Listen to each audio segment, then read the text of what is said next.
हम मीनू झा उपस्थित छी एकटा कृष्ण भगवानक जन्मक शुभ अवसर पर में एगो छंद पढ़क सोहर लऽ के संग में श्रीमती माला झा सेहो छथि। आशा करै छी अहाँ सबके नीक लागत। धन्यवाद। जय मिथिला, जय मैथिली। देवकी यशोदा दोनों बहिना दोनों सहोदर रे। देवकी यशोदा दोनों बहिना दोनों सहोदर रे।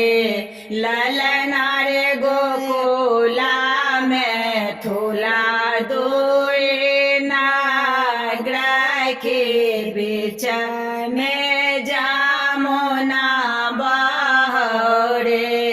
ललना रे गोकुला में थोला दोए नागरा के बीच में जामुना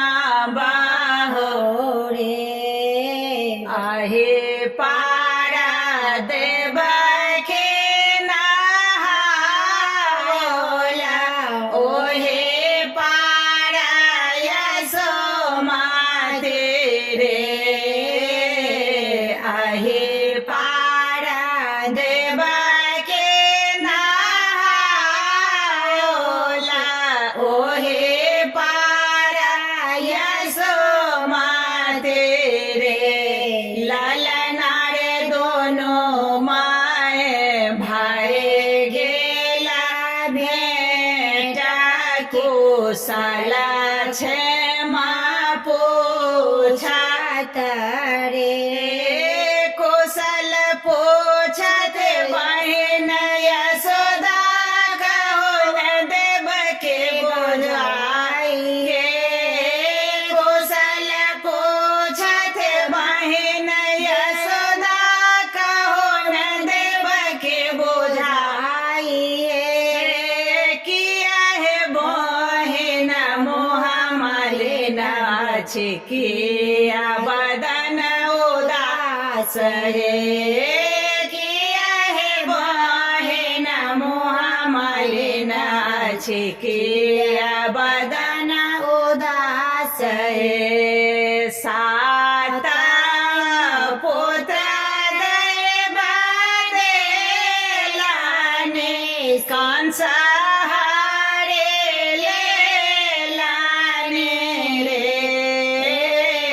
सात पुत्र दैव देलाने कंस हारे लेलाने रे।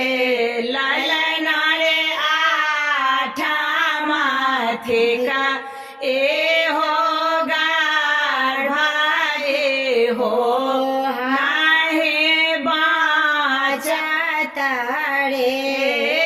कंस थे कनेरा बांस घोलक नयन डारे गयो। कंस थे कनेरा बांस घोलक नयन डरे गयो।